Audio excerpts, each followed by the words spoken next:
Hello, everybody. It's Friday. I'm here at the ABV Barrel Shop, and once again, we are here to talk whiskey. I release these videos. We do a bunch of different things. Sometimes I'm focusing on education. Sometimes I'm just telling stories.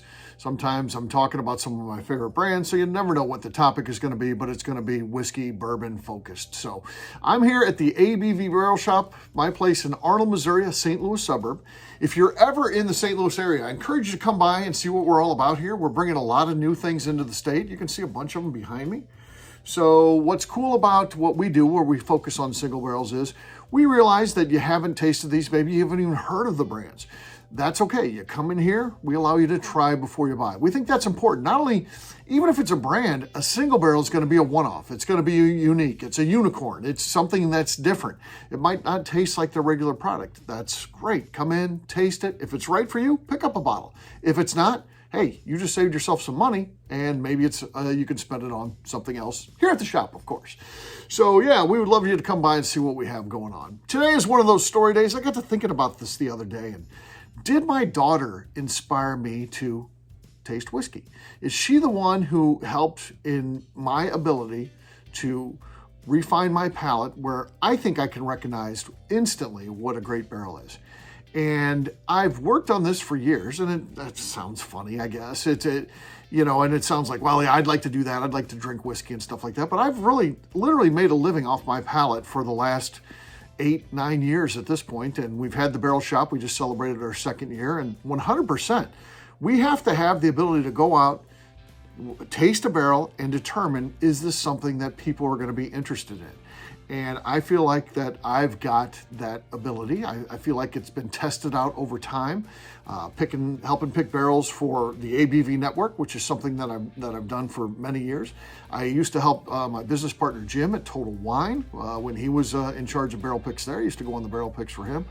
And over time, I think I've refined my palate where I can go through a group of barrels and select the one that I think is going to be appealing to most people. It's going to be a good whiskey. I think that is unique. And I spend a lot of time with individuals. I bet you I've taken more than 100 people on their first barrel pick ever. I'm not kidding about that number. It's easily that. Between the ABV network and the ABV barrel shop, where we bring our customers in.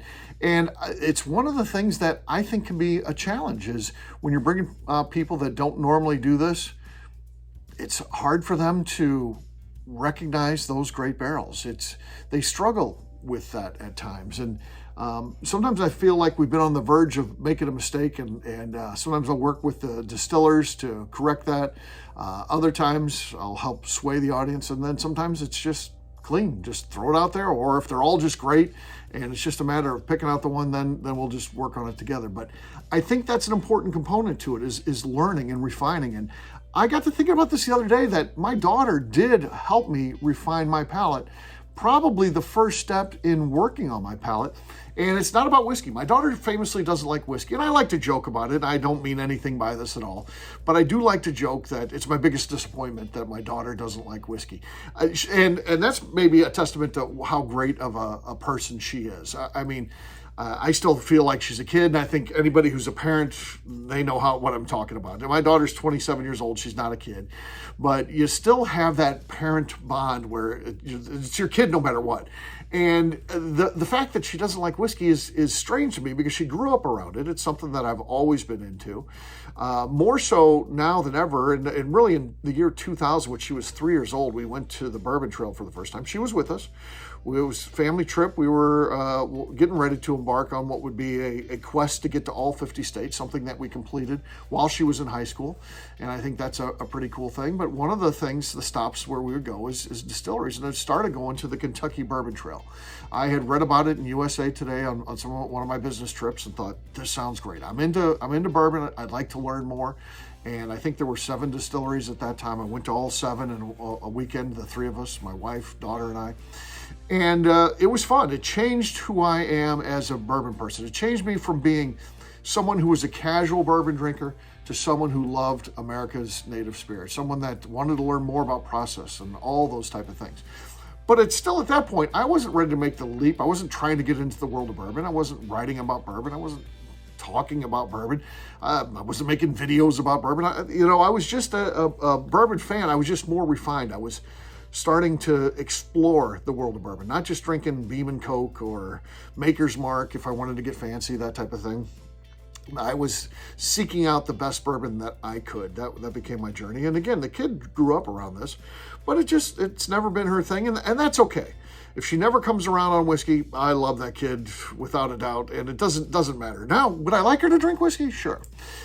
She does like beer, so when I go and hang out with her, we tend to focus on craft beer. She likes craft beer, so that's what I'm into when I'm hanging out with her. We're going to go, we're going to taste beer, and we're going to find out about it. But the first step leading me down this journey of focusing on my palate was with her. When she was a little kid, and I want to say 6 months old, I don't know. When do you start drinking stuff? Outside of a bottle, 8 months, I don't know. What's funny about my daughter is she was a talker, so she always seemed much older than she was, because at a very early age, she could talk and understand and comprehend. And it's just different when you got a little person that can't reason or anything like that. They're 8 months old or whatever, and they can talk. I remember one of my favorite stories, and again, here's another diversion, but one of my favorite stories, was one time my mom and dad took my daughter Kat. They went to the Butterfly House in St. Louis. They have a fun time. They go there and all that. And Kat's like 9 months old. She's not even a year old yet. She's young. And she's in the back seat in the car. My dad's driving home, and Kat says from the back seat, "Kat's hungry. Find a McDonald's." And my dad did it. And I cracked up when I got there, because I was like, wait a second, I never got a say on anything. I never got to pick out what restaurant we went to or anything like that. And my God, we weren't going to McDonald's. I know that much. I wanted to go to McDonald's as a kid. I wasn't allowed to. My dad didn't like it, so we didn't go to McDonald's. So McDonald's wasn't a thing. First time I really ate at McDonald's, I was probably 10 years old with my cousin. From time to time, his siblings were much older, so he was a late in life advocate, and so my uncle and aunt used to take me on their family vacations, because the other 3 kids that they had were already moved out, and they just wanted something to do. So my cousin was about my age, and we used to go, and I got to eat McDonald's, and man, it was great. Yeah, I was like 10 years old. I was like, man, this is fantastic. So my kid gets to go at 6, 8, 9 months old, whatever. My dad takes her wherever she wanted to go, which was a pattern with my dad. Whatever she wanted, she got, which was pretty awesome, actually. I think that's pretty cool. So, but my daughter, one of the things they did is they would give her coffee, and again, as a little kid. And that's something they would never let me have. And at that time, and you're talking 97, 98, 99, I wasn't a coffee drinker. I had drank coffee after high school because it was an adult thing to do in like college and stuff like that. But basically because my pattern for school was just screw around, play wiffle ball, hang out, do the things college kids do, drink, whatever. And then when it came time for tests and things like that, I wanted to take my study seriously, so I would stay up all night. The night before a test, I would just stay up all night and drink coffee and study for a test. That's how I got through college. But the rest of the time, we'd stack classes. So my classes were always on like a Tuesday and Thursday. You might go all day Tuesday and Thursday, but then the rest of the week, you got nothing better to do than hang out and do college stuff. College is the best time of my life. It was just fantastic. No, this is the best time of my life. Today, talking to you, this is the best time of my life. But second best was college years, for sure. So my mom and dad start giving my daughter coffee, and they tell us about it, because her initial reaction, the first time she ever tried coffee, she takes a little taste, and she goes like, my mom and dad tell me about this, how she goes into this thing, and then after she's pushed back, she's like, that's good. So I didn't get to see this myself, but so they would give her coffee. So she gets a taste for coffee. And as she starts to get a little older, again, you want to bond with your kid. You want to be able to do things. And, as she got, I want to say 6 years old, something like, she's already in school, but you're looking to do things. And the stuff, her extracurricular activities were things that she would do with her mom. She was like a Girl Scout, wasn't into sports. So, her mom would take her to the Girl Scouts. She was one of the troop leaders, that type of thing. So I wasn't really involved in that. And I want to be involved with my daughter, and she started getting into coffee. So I thought, you know what? I used to drink coffee back in college. Maybe let's go to Starbucks. So let's try some good coffee. And ultimately that changes my life in that I become a coffee fan. We start exploring the different coffees. It's daughter and dad going out. We go to Starbucks. My wife doesn't like coffee, so it is just our thing. It's Kat and I, this is our thing.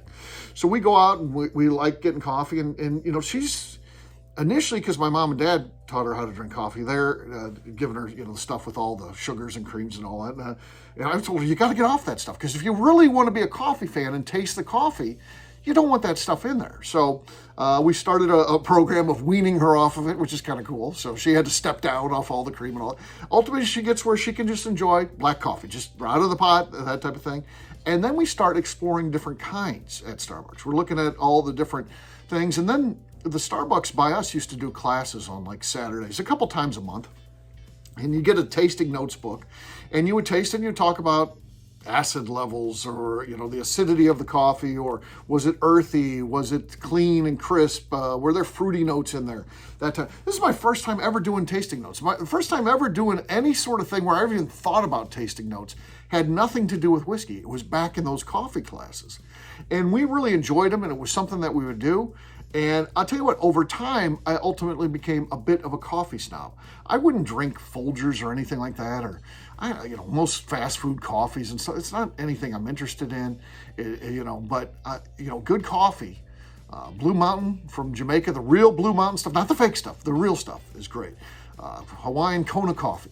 Again, don't get the stuff at the grocery store that says Kona coffee. It's a blend that has less than 10% Kona coffee in it.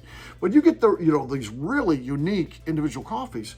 They're fantastic. And I always say, and Stephen Fonte backs me up on this, never trust a bourbon fan who's not also a coffee fan, because there's so much that's close to it, so much overlap. I think that there's a bond there between coffee and bourbon, even if they don't taste alike. So I think that was an important part of my journey, to learn a little bit about tasting and to examine what you're drinking. Not just drink it and is it good, bad? What is this I'm drinking? What is this I'm tasting? How do I evaluate this? First time I ever did that was with coffee, with my daughter. That ultimately leads me down to the road, the path that I'm at today. And I think I got to give her some credit here. Even though she's not a whiskey fan, I feel like she played a big role in what's happening here today at the ABV Barrel Shop. Even if she never thought of it, even if it's not something she intended to do, it was accidental. It leads me to get to this point where tasting whiskey, evaluating whiskey, blooms out of a love for coffee with my daughter. So there you go. That's the story of how my daughter inspired me to do what I'm doing today.